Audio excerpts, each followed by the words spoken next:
بسم اللہ الرحمن الرحیم۔ تمام میرے دیکھنے اور سننے والوں کو السلام علیکم۔ ایک چرواہے کا عجیب واقعہ۔ غزوہ خیبر کے موقع پر ایک چرواہا حضور اقدس صلی اللہ علیہ وآلہ وسلم کی خدمت میں آیا۔ وہ یہودیوں کی بکریاں چرایا کرتا تھا۔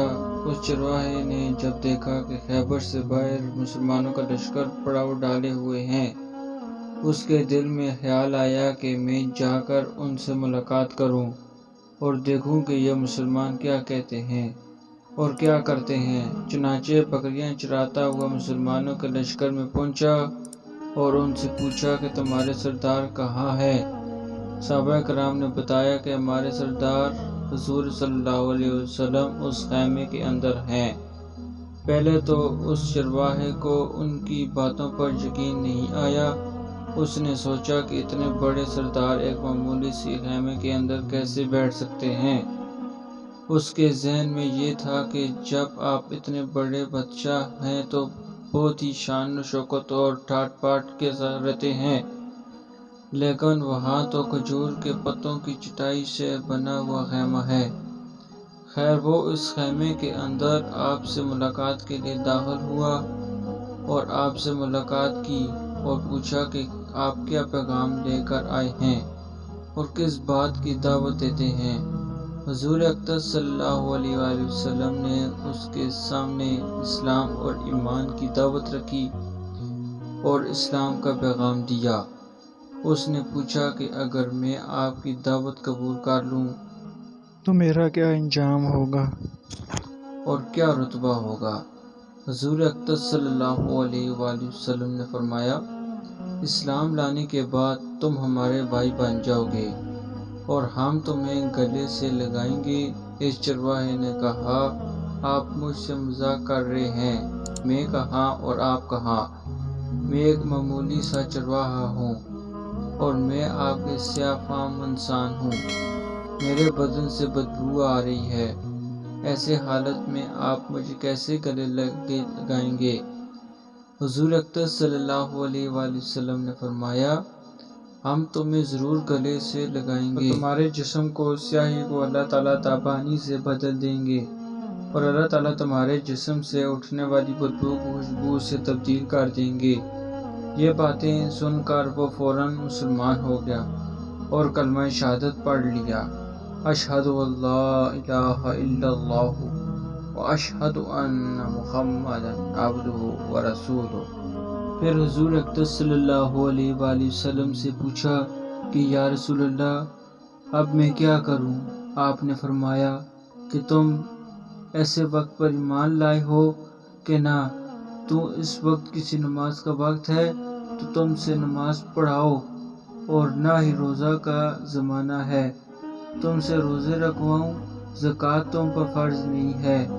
اس وقت تو صرف ایک ہی عبادت ہو رہی ہے جو تلوار کی چھاؤں میں انجام دی جاتی ہے اور وہ ہے جہاد فی سبیل اللہ۔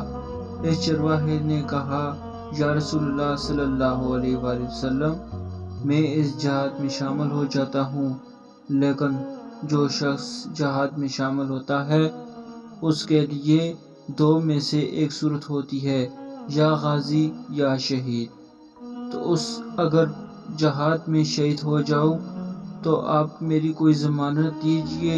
حضور اقدس صلی اللہ علیہ وآلہ وسلم نے فرمایا، میں اس بات کی ضمانت دیتا ہوں کہ اگر تم اس جہاد میں شہید ہوگے تو اللہ تعالیٰ تمہیں جنت میں پہنچا دیں گے اور تمہارے جسم کی بدبو کو خوشبو سے تبدیل فرما دیں گے اور تمہارے چہرے کو سیاہی کو سفیدی میں تبدیل فرما دیں گے۔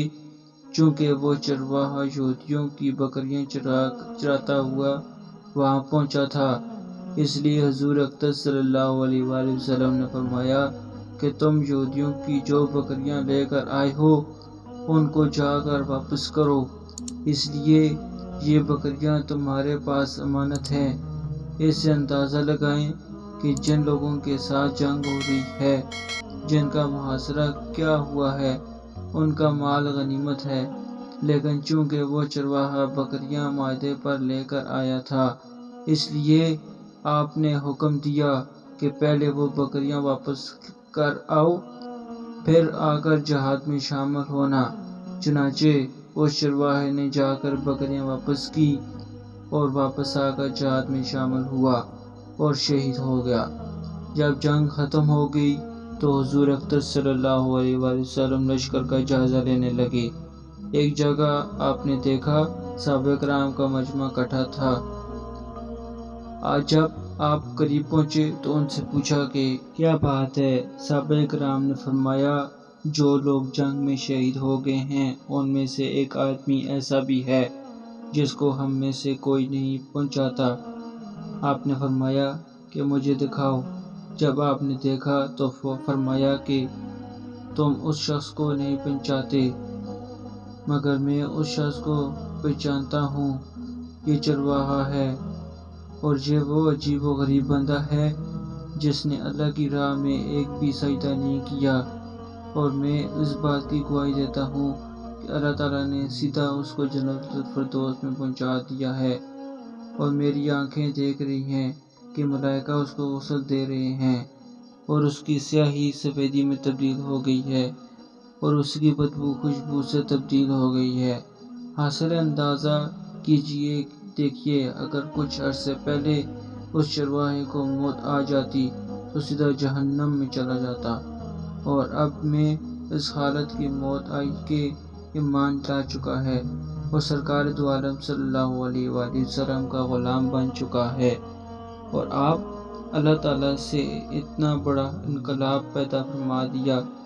اس لیے فرمایا اعتبار خاتمے کا ہے، اس لیے بڑے بڑے لوگ لرزتے ہیں اور یہ دعا کرتے رہے، یا اللہ حسن خاتمہ فرمائیے، ایمان پر خاتمہ عطا فرمائیے۔ کس بات پر انسان ناز کرے، فخر کرے اور اترائے، اس لیے کہ کیا معلوم کہ کل کیا ہونے والا ہے۔ اس لیے فرمایا کسی کو بھی حقیر مت سمجھو۔ انبیاء علیہ السلام کا شیوہ یہ رہا کہ کبھی گالی کا جواب بھی گالی سے نہیں دیا۔ اللہ کی شریعت نے اس کی اجازت دی ہے کہ جتنا ظلم تم پر کیا جائے تم بھی اتنا بدلہ لے سکتے ہو، لیکن انبیاء علیہ السلام نے کبھی گالی کا بدلہ گالی سے نہیں دیا۔ قوم کی طرف سے نبی کو کہا جا رہا ہے کہ ایک آیت کا ترجمہ ہے کہ تم بے وقوف ہو، حماقت میں مبتلا ہو، اور ہمارا خیال یہ ہے کہ تم جھوٹے ہو۔ ہم جیسا کوئی ہوتا تو جواب میں کہتا کہ تم احمق اور تمہارا باپ احمق، لیکن نبی کا جواب یہ تھا، اے میری قوم، میں بے وقوف نہیں ہوں، بلکہ میں پروردگار کی طرف سے رسول بنا کر بھیجا گیا ہوں۔ اللہ تعالی ہمیں سمجھ عطا فرمائے، آمین۔